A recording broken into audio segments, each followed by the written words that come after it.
आपल्या चॅनलवरती सर्वांचं अगदी मनापासून स्वागत आहे। तर उद्या श्रावण महिन्यातली संकष्टी चतुर्थी आहे। उद्या गुरुवार आहे। तर बघा, संकष्टी चतुर्थीला आपल्याला काही उपाय हे करायचे असतात। जर आपण आपल्या इच्छापूर्तीसाठी जर संकष्टी चतुर्थीला काही प्रभावी उपाय केले तर नक्कीच आपल्याला त्याचा खूप चांगला फायदा होतो। लक्षात घ्या, संकष्टी चतुर्थीला गणपती बाप्पांची उपासना करणं, व्रत करणं हे खूप आपल्या आयुष्यासाठी चांगलं असतं। त्याचबरोबर आपल्या प्रगतीसाठी देखील चांगलं असतं। आपल्याला जर आपल्या आयुष्यामध्ये चांगलं आरोग्य पाहिजे असेल, त्याचबरोबर आर्थिक परिस्थिती आपली सुधारावी असं वाटत असेल, मुलाबाळांची प्रगती, पतीची प्रगती व्हावी असं वाटत असेल, तर अवश्य तुम्ही संकष्टी चतुर्थी दिवशी गणपती बाप्पांची उपासनाही केली पाहिजे, त्यांची सेवा केली पाहिजे।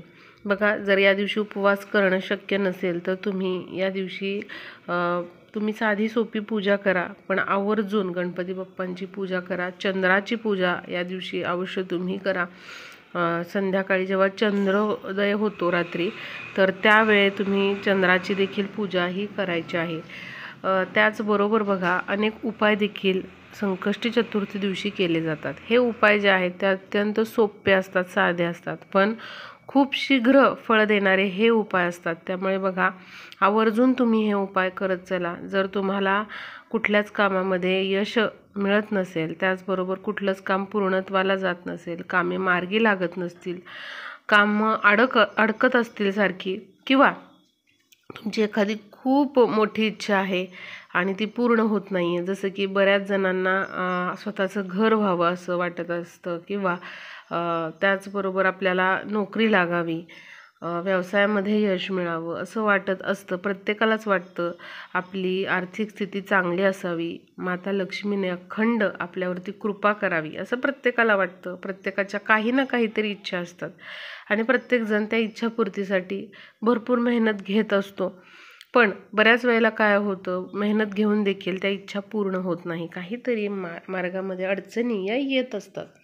त्यामुळे बघा, हे जे उपाय आहेत ते आपल्या कष्टाला किंवा आपण जी मेहनत घेत असतो तर ती मेहनत फळाला यावी यासाठी आपल्याला हे उपाय करायचे आहेत। असं बिलकुल नाही की फक्त उपाय करायचा आहे आणि मेहनत करायची नाही। बघा, कष्टाशिवाय कुठलंच काम हे पूर्णत्वाला जात नाही, कष्टाला पर्याय नाही। त्यामुळे कष्टही तितकेच करावे लागणार आहेत। विद्यार्थी देखील हा उपाय करू शकतात, त्यांच्या अभ्यासातील प्रगतीसाठी कोणीही हा उपाय करू शकतात। पूर्ण मनोभावे उपाय करा, तुम्हाला 100% याचं फळ मिळणारच। अगदी शीघ्र फलदायी उपाय आहे हा। त्यामुळे बघा, तुम्ही संकष्टी चतुर्थीला हा उपाय करायचा म्हणजे करायचाच आहे। किंवा बघा, आपल्या आयुष्यामध्ये कुठलंच समजा आपल्याला कमी नाही आहे, काही आपली कुठली इच्छा नाही आहे, तरी देखील तुम्ही हा उपाय करू शकता। कारण का, येणारं आयुष्य किंवा येणारे जे दिवस आहेत, येणारी वर्ष आहेत, ती सुख समृद्धी भरभराटीची जावी यासाठी तरी आपल्याला हा उपाय आवर्जून करायचा आहे। घरातील कोणीही हा उपाय करू शकतं। आपल्या घरासाठी स्त्री पुरुष कोणीही हा उपाय करू शकतात, याला कशाचं बंधन नाही। तर कसा उपाय करायचा हे मी सांगते। काहीही या उपायासाठी जास्त लागत नाही, अतिशय साधा सोपा उपाय आहे। त्यापूर्वी तुम्हाला सांगते, संकष्टी चतुर्थीला गणपती बाप्पांना तुम्ही लाल फूल, दुर्वा आणि गुळखोबऱ्याचा नैवेद्य हे अर्पण करायला बिलकुल विसरायचं नाही। ते तुम्हाला अर्पण करायचंच आहे। 21 वेळा दुधाने, 21 वेळा पाण्याने अभिषेक करत ओम गणपतये नमः असा तुम्हाला जप करायचा आहे। बघा, तुम्ही दर संकष्टीला या गोष्टी करा। कुठल्या?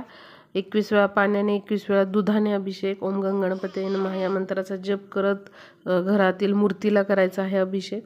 आणि आधी सांगितलं मी, एक लाल फूल जास्वंदीचं असेल तर खूप उत्तम, दुर्वांची जुडी, 21 दुर्वांची जुडी आणि त्याचबरोबर गुळ खोबऱ्याचा नैवेद्य हे दर संकष्टीला घरातील गणपतीच्या मूर्तीसमोर तुम्ही ते ठेवा, अर्पण करा। बघा, तुमचे दिवस जे वाईट दिवस आहेत ते पालटायला वेळ लागत नाही। इतका हा साधा सोपा उपाय पण अत्यंत प्रभावी आहे। तर बघा, या गोष्टी आपण केल्याच पाहिजेत संकष्टी चतुर्थीला। त्याचबरोबर आता बघूया आपण एक नारळ आणि 21 दुर्वांचा उपाय कसा करायचा आहे। उद्या संकष्टी चतुर्थीला उठायचं आहे, स्नान करून घ्यायचं आहे आणि आपल्याला एक चांगला नारळ घ्यायचा आहे. नारळ बिन सोललेला असावा, सोलून घेऊ नका, त्याचे जे केसर असतात ते काढू नका. तर एक चांगला नारळ, त्यामध्ये पाणी असावं असा घ्या. उपायांसाठी वापरलेला नारळ घेऊ नका, चांगला विकत आणा. आज आणून ठेवला तरी चालेल, उद्या आणला तरी चालेल. एक नारळ घ्या, 21 दुर्वा घ्या, म्हणजे 3 पात्यांची एक दुर्वा असते, अशा दुर्वा 21 घ्यायच्या आहेत. एक नारळ असा आणि 21 दुर्वा घ्यायच्या. दुर्वा चांगल्या ताज्या असाव्यात, शिळ्या नसाव्यात. तर अशा 21 दुर्वा घ्यायच्या, स्वच्छ धुवून घ्यायच्या पाण्याने. नारळ घ्यायचा, नारळावरती देखील थोडंसं पाणी शिंपडायचं. देवघरासमोर बसायचं एवढ्या 2 वस्तू घेऊन. आता बघा, एक लाल कापड तुम्हाला यासाठी लागणार आहे. तुम्ही एक लाल कापड घेऊन ठेवा. जो ब्लाऊजचा पीस असतो दुकानामध्ये मिळतो, अगदी कमी किमतीला मिळतो तो तुम्ही घेऊन ठेवा. तर असा लाल कलरचा कापड आपल्याला लागणार आहे. सुती घ्या, कुठलंही घ्या, पण वापरलेलं नसावं, चांगलं असावं ते. तर असं घ्या तुम्ही कापड. ते घेऊन देवघरासमोर बसा, गणपती बाप्पांच्या मूर्तीसमोर. तिथे हात जोडा. तुम्ही पूजा तर केलेलीच असणार गणपती बाप्पांची. केलेली नसेल तर करून घ्या पूजा. दररोजची पूजा जी असते ती पण करून घ्या. दिवा लावलेला असावा. दिवा प्रज्वलित करूनच हा उपाय करायचा आहे. कुठलाही उपाय अग्नीच्या साक्षीनेच करायचा. आता सुरुवातीला काय करायचं, एक ताट घ्या, त्यावरती लाल कापड ठेवा जे आपण घेतलेलं आहे. गणपती बाप्पांच्या मूर्तीसमोर हे ठेवायचं सगळं. पहिल्यांदा नारळ तिथे अर्पण करायचा तुम्हाला, त्या लाल कापडावर ठेवायचा. नारळावरती हळद कुंकू वाहायचं, अक्षता व्हायच्या. त्याचबरोबर आता बघा काय करायचं, एक दुर्वा घ्यायची. ओम गंगणपतये नमः असं म्हणायचं आहे तुम्हाला. आणि ती जी दुर्वा आहे ती दुर्वा तुम्हाला त्या नारळावरती ठेवायची आहे. ओम गंगणपतये नमः असा जप करायचा आहे. पुन्हा दुसरी घ्यायची, पुन्हा ओम गंगणपतये नमः जप करायचा. पुन्हा ती त्या नारळावरती ठेवायची आहे. नारळाची शेंडी गणपती बाप्पांकडे येईल असं तो नारळ ठेवायचा आहे. अशा प्रकारे 21 दुर्वा तुम्हाला त्या नारळावरती एक एक करून अशा ठेवायच्यात. ओम गंगणपतये नमः या मंत्राचा जप करत 21 दुर्वा पूर्ण ठेवल्या त्या नारळावरती. त्यानंतर हात जोडायचे आहे. जी काही इच्छा आहे ती गणपती बाप्पांना मागायची आहे. ती लवकरात लवकर पूर्ण करा अशी तुम्हाला प्रार्थना करायची आहे. त्यानंतर तो नारळ, ती दुर्वा जे अर्पण केलेलं आहे ते तिथेच तुम्ही तासभर तरी राहू द्या. अर्धा तास, तासभर राहू द्या. शक्य असेल तर दिवसभर ते तिथे राहू द्यात. आणि संध्याकाळच्या वेळेला तुम्हाला काय करायचं आहे, तर तो नारळ आणि जी दुर्वा वाहिलेल्या आहेत तर त्या कापडामध्ये बांधायचं आहे. तुम्ही दुर्वांची त्या जुडी बांधू शकता. जे अर्पण केलेल्या दुर्वा आहेत त्यांची जुडी बांधली तरी चालेल आता. आणि नारळ आणि 21 दुर्वांची ती जुडी जी आहे ती त्या वस्त्रामध्ये बांधायची आहे. आता हे घेऊन तुम्हाला जवळच्या कुठल्याही गणपती मंदिरात जायचं आहे. तिथे गेल्यानंतर तुम्हाला नारळ आणि दुर्वा न खोलता ते वस्त्राबरोबरच ते गणपती मंदिरामध्ये तिथे गणपतीच्या पायाशी ठेवून यायचं आहे. तिथे हात जोडून पुन्हा तुम्हाला तुमची इच्छा मागायची आहे किंवा ज्यासाठी तुम्ही हा उपाय करता आहात ते तुम्हाला तिथे गणपती बाप्पांना इच्छा मागायची आहे. एखाद्या कामात अडचणी येत असेल तर ती बोलून दाखवायची आहे. मुलांसाठी करत असाल तर ती इच्छा बोलून दाखवायची आहे. तर हा जो उपाय आहे तो तुम्ही संकल्प करून, म्हणजे पहिल्या, आता समजा उद्या तुम्ही संकष्टी चतुर्थीला हा करणार आहात उपाय, तर तुम्ही संकल्पयुक्त 11 संकष्टी, 21 संकष्टी असा हा उपाय करू शकता. म्हणजे संकल्पयुक्त करणार असाल तर प्रत्येक संकष्टीला, म्हणजे 11 संकष्टी तुम्ही करणार असाल तर 11 संकष्टी चतुर्थीला तुम्हाला अशा प्रकारे नारळ आणि दुर्वाचा हा उपाय करायचा आणि ते गणपती मंदिरामध्ये तुम्हाला असं अर्पण करून यायचं आहे. किंवा तुम्ही संकल्प करणार नसाल तर ज्या चतुर्थीला तुम्हाला शक्य आहे त्या चतुर्थीला तरी असा नारळ आणि 21 दुर्वांची ही जुडी लाल कापडामध्ये बांधून आपल्याला अशा प्रकारे गणपती मंदिरामध्ये ठेवून यायचं आहे. बघा, हा अत्यंत प्रभावी उपाय आहे.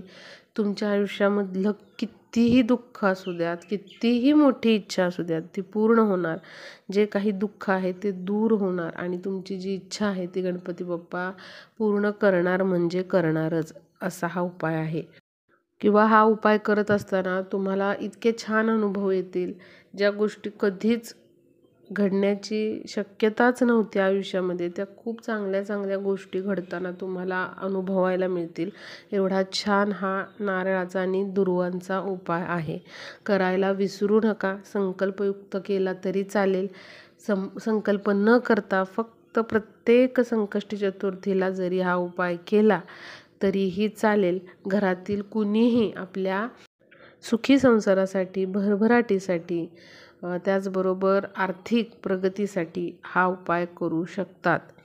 जरी तुम्ही समजा या संकष्टीला मिस्टरांनी हा उपाय केलेला असेल, तर पुढच्या संकष्टी समजा तुम्हाला करणं शक्य नसेल तर तुम्ही घरातील इतर व्यक्तींना सांगू शकता, काहीच प्रॉब्लेम नाही. जर घरातील महिलेने हा उपाय सुरू केलेला असेल पण एखाद्या संकष्टीला तिला जमणार नसेल, अडचण येत असेल, तर घरातील इतर कोणीतरी किंवा तुमच्या मिस्टरांनी हा उपाय केला संकष्टीला तरीही चालेल. मुलांनी अर्पण केलं तरी चालेल, काहीच प्रॉब्लेम नाही. नक्की हा उपाय सर्वांनी संकष्टी चतुर्थीला उद्या न विसरता हा उपाय करा. अत्यंत प्रभावी असा हा उपाय आहे. काहीही जास्त साहित्य या उपायासाठी लागत नाही, पण शीघ्र फळ देणारा, आयुष्याला कलाटणी आणि खूप चांगले बदल घडवून आणणारा असा हा उपाय आहे. व्हिडिओला जास्तीत जास्त शेअर करा म्हणजे सर्वांना उद्याच्या श्रावण महिन्यातील संकष्टी चतुर्थीला हा उपाय करता येईल आणि आपला व्हिडिओ युजफुल ठरेल.